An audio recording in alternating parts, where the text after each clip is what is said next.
Salut, je suis Vincent Lopez et je te présente Ensemble, Impactons Demain, un podcast qui te parle de demain, de durabilité, mais pas que, et pas comme tu l'imagines. Je te propose un voyage stimulant autour de thématiques variées qui me passionnent, comme les crypto-monnaies, le développement personnel, le zéro déchet, les nouvelles technologies ou encore la gestion de tes finances personnelles. Quel que soit le domaine, je décortique les actions de notre quotidien en les analysant sous le spectre de leur impact sur le monde de demain. Comment tes choix, tes décisions, influencent notre futur, celui de nos enfants et aussi celui de la planète? Quelles sont les solutions pour vivre avec notre temps, tout en respectant notre environnement et le vivant de manière générale? Alors bienvenue dans Ensemble, Impactons Demain.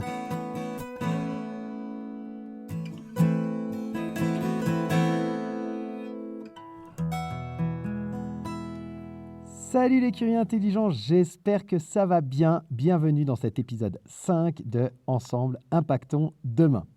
Alors on va commencer par remercier deux personnes qui ont laissé des nouveaux commentaires sur Apple Podcast. Je remercie bien sûr Sketty, SCAI2TY, qui nous dit « Ça fait du bien d'être curieux, contenu intéressant et rythme très agréable, vivement la suite, à écouter absolument ». Et je remercie aussi P_BO, qui nous dit « Super podcast, les sujets sont variés et très documentés. Chaque information pourrait être un sujet à traiter tellement l'auteur fait des recherches approfondies et tous les points de vue sont abordés. Je me réjouis de découvrir les prochains sujets. Je souhaite à ce podcast tout le succès qu'il mérite. » Eh bien, un très grand merci à vous deux pour ces super commentaires. Je suis content que ça vous plaise, que le rythme convienne. Ça fait partie des points sur lesquels je me suis pas mal interrogé, ce rythme. Et c'est vrai que finalement, j'aime ce rythme soutenu et surtout ce format de moins de 20 minutes, un peu en snacking comme ça.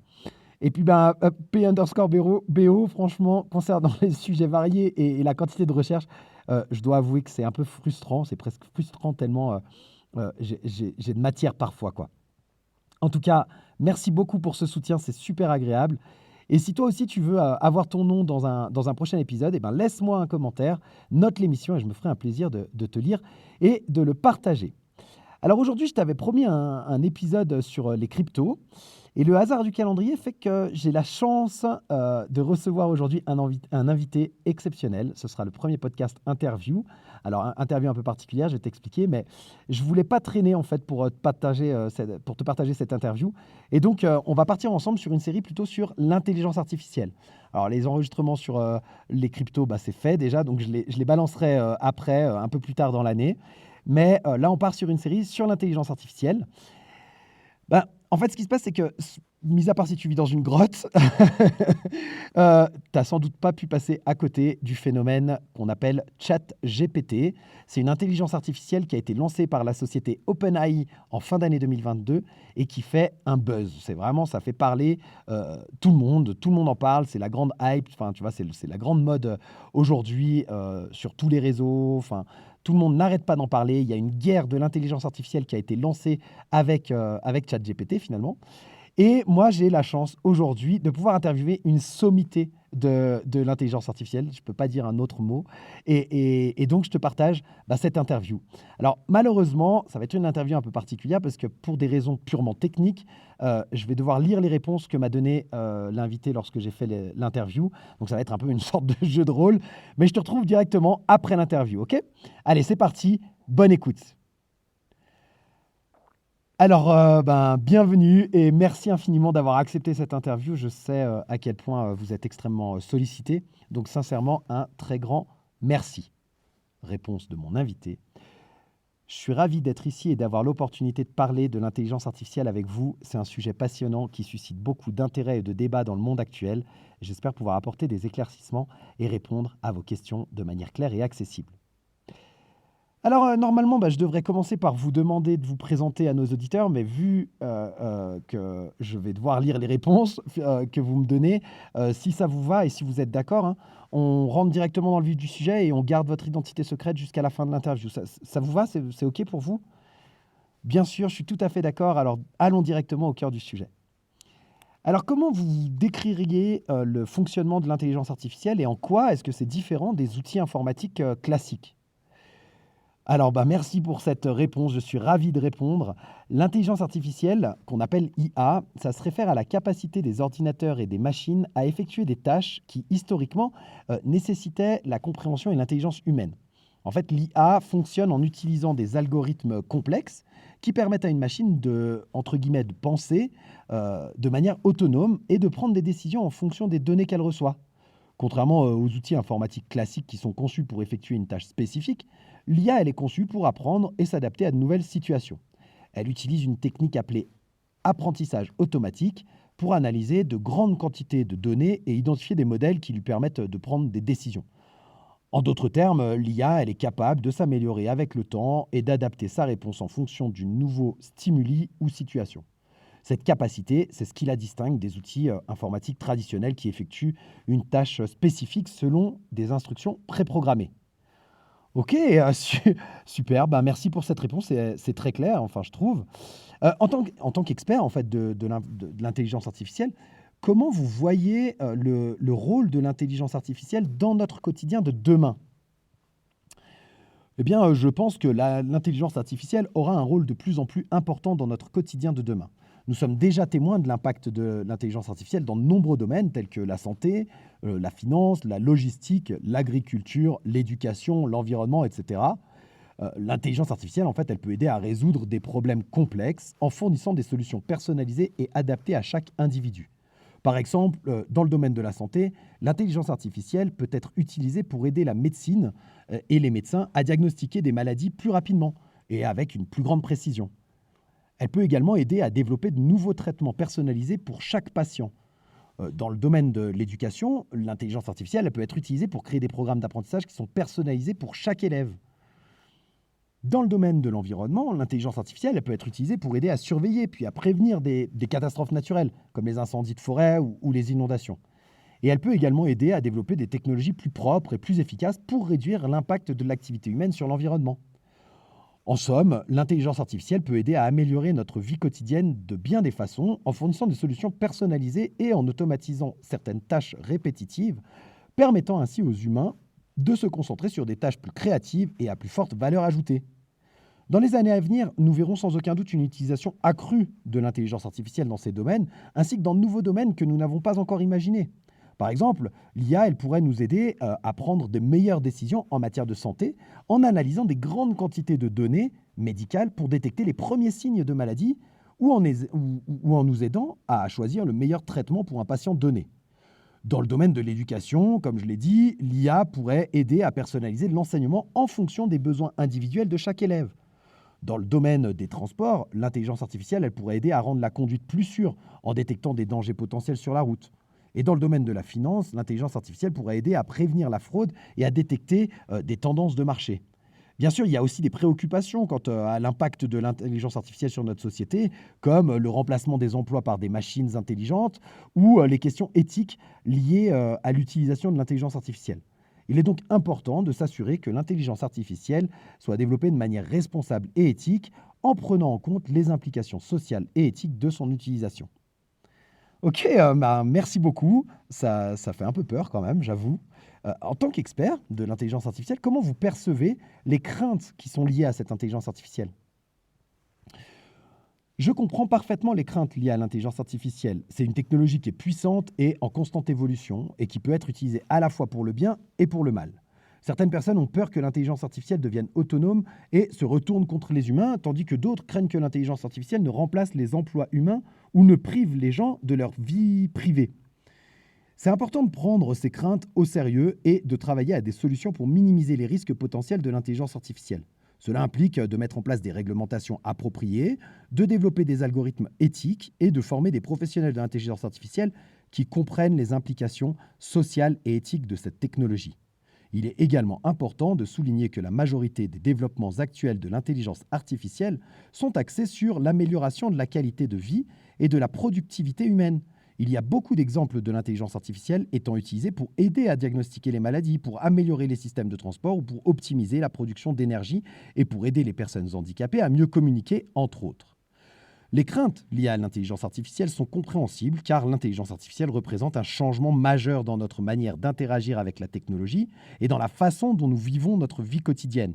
Certaines des craintes ne sont pas entièrement infondées, mais elles ne doivent pas nous empêcher d'explorer les avantages de l'intelligence artificielle. Il est vrai que l'IA peut avoir des impacts négatifs, mais elle peut également avoir des impacts positifs importants, notamment, comme je l'ai dit, dans le domaine de la santé, de l'éducation ou encore de l'environnement. Pour réduire les craintes liées à l'IA, il est important de sensibiliser les gens aux avantages et aux inconvénients de l'IA et de promouvoir une utilisation responsable et éthique de cette technologie.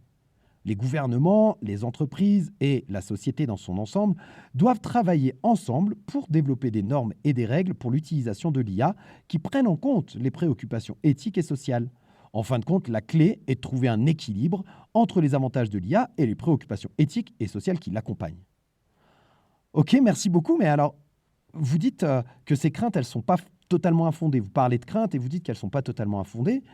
Pensez-vous qu'il soit possible réellement que l'intelligence artificielle prenne le contrôle ou devienne un jour incontrôlable? La possibilité que l'intelligence artificielle prenne le contrôle ou devienne incontrôlable, c'est un sujet de débat dans la communauté scientifique et technologique. Certains experts estiment que cette éventualité est peu probable, car les machines intelligentes sont programmées pour suivre des instructions données par les humains, et elles ne peuvent pas agir en dehors de ces instructions. Cependant, il y a aussi des préoccupations quant à la possibilité que l'intelligence artificielle développe une capacité à apprendre et à s'adapter de manière autonome, ce qui pourrait potentiellement conduire à des comportements imprévus ou indésirables. Il est important de noter que même si l'intelligence artificielle n'a pas la capacité de prendre le contrôle, il est toujours possible que les humains l'utilisent mal et que cette technologie elle soit utilisée à des fins malveillantes. C'est pourquoi il est crucial de développer des normes et des règles pour l'utilisation de l'IA qui prennent en compte les préoccupations éthiques et sociales. Les gouvernements, les entreprises et la société dans son ensemble doivent travailler ensemble pour élaborer des réglementations appropriées pour l'IA et afin de minimiser les risques potentiels et de maximiser les avantages de cette technologie.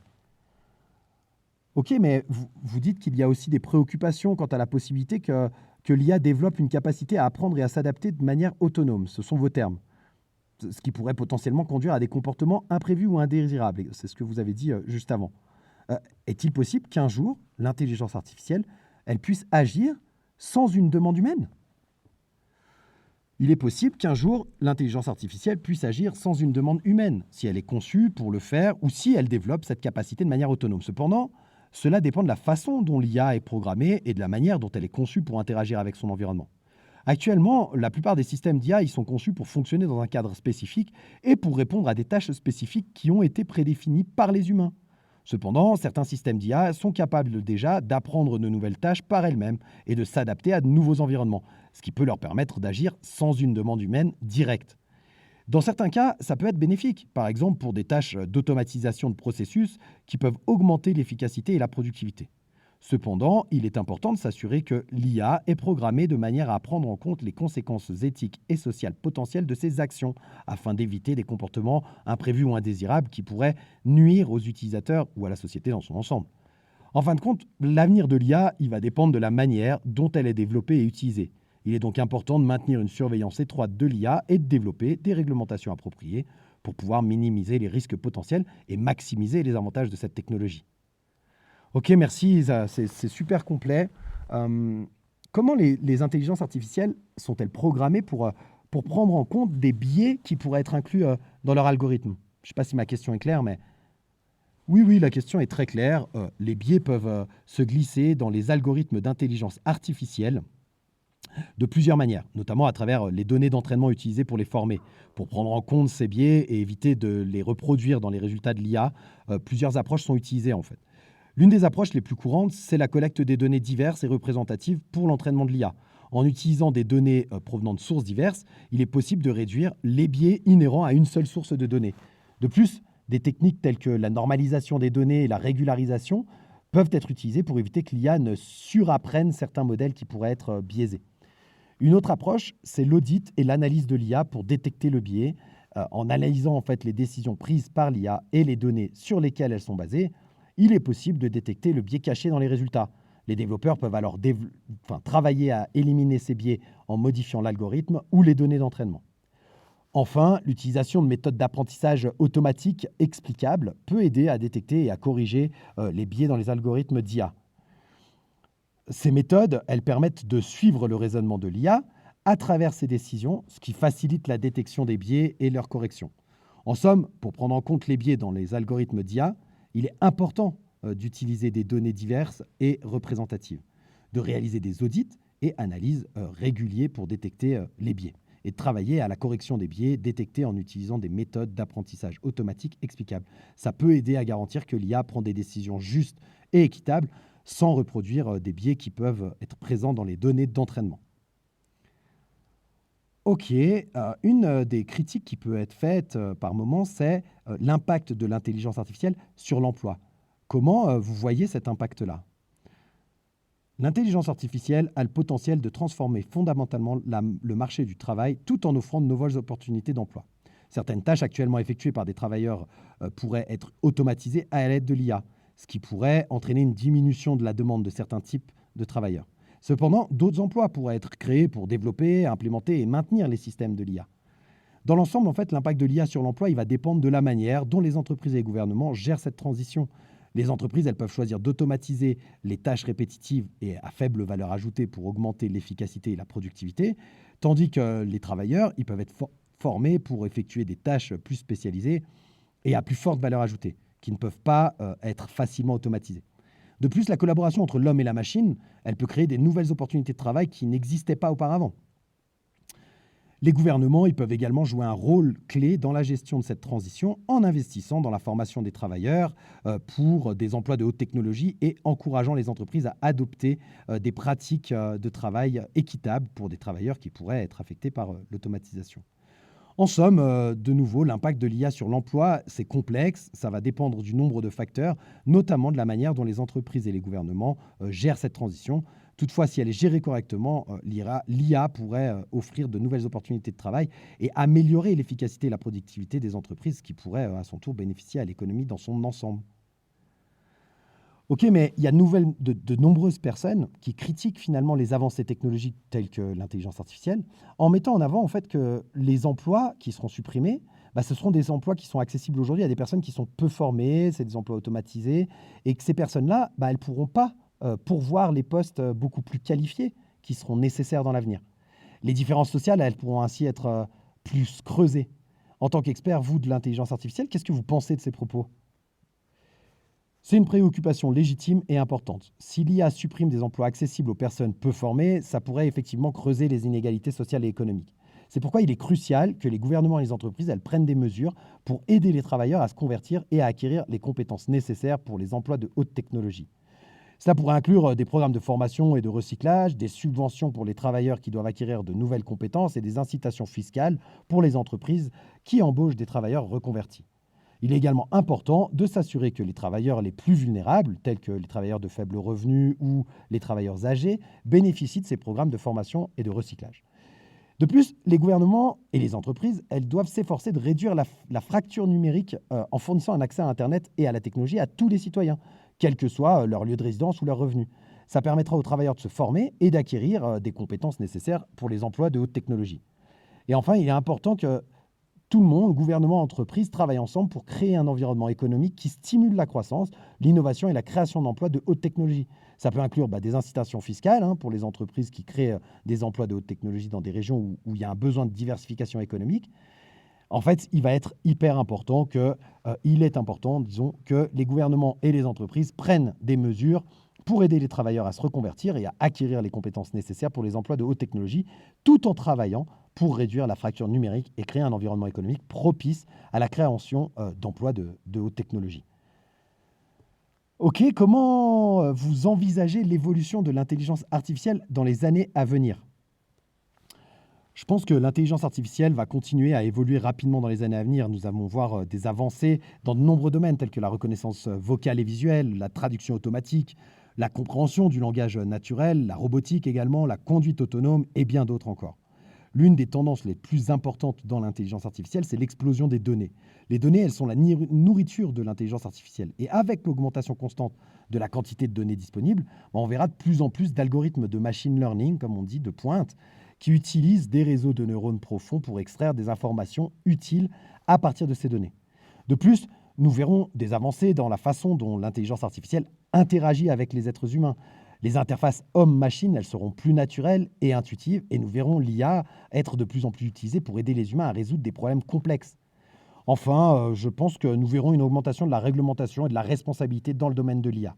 Les gouvernements et les entreprises devront se concentrer sur la transparence et la responsabilité de l'IA en veillant à ce qu'elle soit utilisée de manière éthique et responsable.